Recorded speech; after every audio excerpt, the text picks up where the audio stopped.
Hi! சர்வம் மாயா. So இந்த மூவியோட ரிவ்யூ தான் பார்க்க போறோம். இந்த மூவி பார்த்தீங்கன்னா, டிசம்பர் 25, 2025ல ரிலீஸ் ஆயிருச்சு. இது ஒரு super natural romantic comedy movie. இது வந்து இப்ப வந்து ஜியோ ஸ்டார்ல தமிழ்ல அவைலபிளா இருக்கு. நம்ம மூவிக்குள்ள போலாமா? ஓகே. ஸோ சர்வம் மாயா அப்டின்னா என்னன்னா, எல்லாமே ஒரு மாயை. ஓகேங்களா? ஸோ இது வந்து ஒரு மலையாளம் மூவி. இதுல வந்து ஃபேமஸான ஆக்டர் நவீன் பால் நடிச்சிருப்பாரு. ஸோ அ இந்த மூவில பார்த்தீங்கன்னா, அவர் பேர் வந்து பிரபிந்து. ஓகேங்களா? இது ஸ்டோரி லைன் என்னன்னு பார்த்தீங்கன்னா, இவர் வந்து ஒரு கிட்டாரிஸ்ட்ன்னு காமிச்சிருவாங்க ஃபர்ஸ்ட். Electric guitarist. இவரோட ஃபேமிலி பார்த்தீங்கன்னா, நம்பூதிரிஸ். ஸோ அதாவது பூஜை பண்றவங்க. ஸோ அந்த ஃபேமிலி லைன்ல இருப்பாங்க, இந்த ஃபேமிலில ஃபுல்லா. பட் இவரு வந்து ஒரு ஏத்திஸ்ட். ஸோ கடவுள் நம்பிக்கை கிடையாது. ஸோ இவரு என்ன பண்ணுவாருன்னா, வேதமே படிச்சிருந்தாலும், அவருக்கு புடிச்ச மியூசிக்க தான் சூஸ் பண்ணுவாரு. ஸோ மியூசிக் லைன்ல இருப்பாரு. பட் வந்து ஒரு கான்சர்ட்க்கு அவங்க வெளிநாடுக்கு போம்போது, இவர் மிஸ் ஆயிருவாரு. மிஸ் ஆவறதுனால இவங்க ஊருக்கு போவாரு. அதுதான் கதையோட ஆரம்பம்.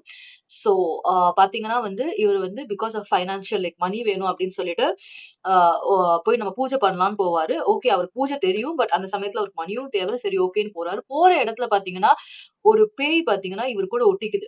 ஸோ ஸ்டோரியே என்னன்னா, இந்த பேய் ஏன் இவரு கூட ஒட்டிக்குது? இந்த பேய் ஏன் இவரு கூட டிராவல் பண்ணுதுன்றத ஆரம்பத்துல கொஞ்சம் பயப்படுற இவரு கொஞ்சம் கொஞ்சமா ஜெல் ஆயிடுறாரு. இந்த பேய் பார்த்தீங்கன்னா, நார்மலா நம்ம பேய் படத்துல வர மாரி லைக் யூசுவலா வர ஹாரர் மூவில வர மாரி ரொம்ப பயமுறுத்துற மாரிலாம் கிடையாது. ரொம்ப ஜாலியா ஒரு 2K கிட் பேய்ங்க. ஸோ அப்ப யோசிச்சுக்கோங்க. ஸோ ரொம்ப ஜாலியா இருக்கும் அந்த பேயி. ஸோ அவங்க கூட பேய்க்கும் நம்ம நவீன் பாலுக்கும் இருக்கிற கம்யூனிகேஷன் சீன்ஸ் எல்லாம் ரொம்ப யூத்ஃபுல்லா இருக்கும் பார்க்கறதுக்கு. ஸோ அவங்களுக்குள்ளேயும் ஒரு லவ் டெவலப் ஆகும். ஸோ இது எப்படி போகுது அப்படின்ட்டு கடைசியா அவங்க சேர்றாங்களா? சேரலையா? இல்ல வேற கோஸ்ட்னா சேர முடியாது. ஸோ அதுவும் நீங்க மைண்ட்ல வச்சுக்கணும். ஸோ அதுக்கு அவங்க என்ன இது பண்றாங்க? ஸோ அந்த மாரி சீன்ஸ் எல்லாம் இருக்கும். படம் பார்த்தீங்கன்னா, செமையா இருக்கும். மலையாளம் படமா இருந்தாலும் தமிழ்ல டப் பண்ணியிருக்காங்க. கண்டிப்பா பாருங்க. ரொம்ப ஜாலியா என்ஜாய் பண்ணிட்டு இருப்பீங்க. ஸோ இது வந்து ஒரு குட் ஃபீல் மூவி. ஸோ கண்டிப்பா பாருங்க இந்த மூவி. தேங்க்ஸ் ஃபார் வாட்சிங் our channel. And moreover review பார்த்தீங்கன்னா, இதுக்கு வந்து 5 அவுட் ஆஃப் 5. ஏன்னா it's very good feel movie. எல்லா ஏஜ் கேட்டகரி பீப்பிளும் பார்க்கலாம். ஸோ அதனால I am giving it 5 out of 5. Thanks for வாட்சிங் our video. Like, share and subscribe.